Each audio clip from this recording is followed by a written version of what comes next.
prolific writers in the bunch. And I think there was such an emphasis in the documentary about the art of writing and storytelling. And I'd like Tanya to talk about that in the diary. Many of you have the diary. One of the stories that is probably the most used by teachers happened to be her story. And so I'd love for her to tell you the power of picking up a pen and a journal as a teenager, becoming a published author, and what that was like to be able to really leave a legacy. So I'd like to have Tanya come up and share her story.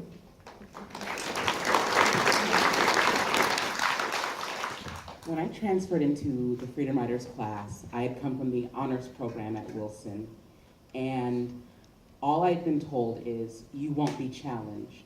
You won't make it to college if you're in Erin's class. You won't be challenged. But ultimately, I was tired of being challenged about my blackness every day. I was too black, I wasn't black enough, I'm not white enough, I never really quite fit in. I'm the Oreo, the black girl who talks and is a white girl on the inside. But I'm still not white. So I transferred into Erin's class, and I wasn't prepared at all. I can regurgitate big words, I can write an essay, I can spell, I can speak. But Erin challenged me to do something different. She asked me to be myself and to find myself in the pages of a diary entry. And I faltered. It's intimidating to be a freedom writer sometimes. Everyone's story is so emotional and uplifting, and what can I talk about? I didn't have those rough experiences, and I felt invalidated. So I would try to make up stories about how rough things had been for me when they really weren't. And Erin caught on, you can't get anything by her, and she says, no, what do you know about Tanya? What is it like to be a black girl whose identity is constantly in flux and not fitting in? And it took her challenging me in a way that I had never been challenged to find my voice in my story. So I wrote about what I knew about being a black girl in the honors program and always having to face my blackness. And it was difficult and it was painful. And it's so funny because to think now that that diary entry is a legacy that will carry on for future generations, and how difficult it was for me to pen that story.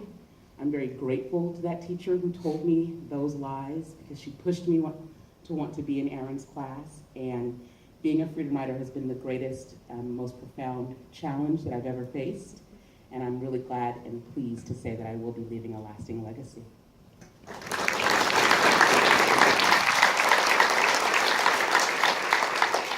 My girl, the polka dots and pearls. We were sitting next to each other during the documentary, sharing Kleenex, and marveling at the zingers, the one-liners. We made a deliberate choice not to have a narrator, not to have a Morgan Freeman who talked about those penguins marching across the ice, but allowing the freedom writers to tell their story, unscripted and uncensored. And I hope that it spoke to you. I heard somebody behind me snorting. I snort when I watch this film. I am inconsolable at moments, and I love that it is bigger.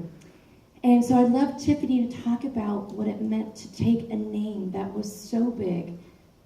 Freedom writers, activists, people who were your age, college students, who said, I'm going to take a moment at a time. This will be my test. This is better than a blue book. This is better than a number 2 pencil. This is better than a Scantron. I'm going to fight for something bigger. So I'd love Tiffany to talk about what it means to take a name in honor of those activists of the 60s and to try to leave a legacy through this movement. We are, we are freedom writers. Every time I tell someone I'm a freedom writer, they give me that Scooby-Doo look and they say, you could not have been born before 1960. And I say that's true.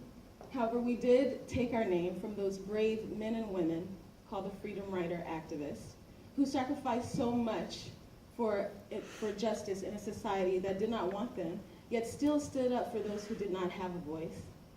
We were in awe of how John Lewis gathered together his brethren to take a stand during a nonviolent stand during those freedom rides. And then again, on that fateful day on a bridge called Bloody Sunday. Ms. Gruel showing us those documentaries about the civil rights gave us a huge lesson in resilience. To see those young people go back to those counters to practice being verbally and physically abused, to walk on those streets time and time again, knowing that vicious dogs and fire hoses and the possibility of jail was in their imminent future. The freedom riders took writing as our way to take a nonviolent stance against the undeclared war that we were enduring. And we were again changed through Holocaust education, another powerful lesson in resilience. We began by reading the diary of Anne Frank, and then met Neep Geese. Up until that moment, I didn't know that kindness among strangers existed. I didn't know that people would help others when they didn't have to. Growing up in a house filled with daily domestic violence, I used to wish and pray that neighbors or strangers would take pity on the screams and turmoils they must have heard coming through my walls. And yet these Holocaust survivors, not victims, told us they recreated their lives from nothing after being starved and tortured and displaced. Everything that I ever felt I was enduring. And at that moment, I knew that I did not have to be defined by my circumstances, and a life of accomplishment was possible. Thank you.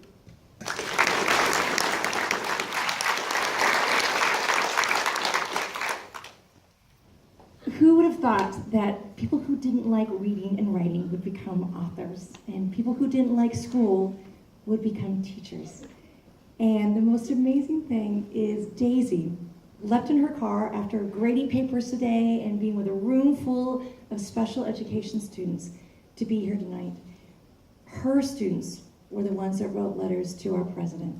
They made banners. They're gonna send their teacher to Washington, D.C.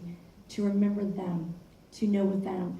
So I would love Daisy, who came into my classroom kicking and screaming at the age of 14, all these years later, to have her bachelor's degree and her master's degree and her teaching credential, and to talk about the kids that she serves every single day.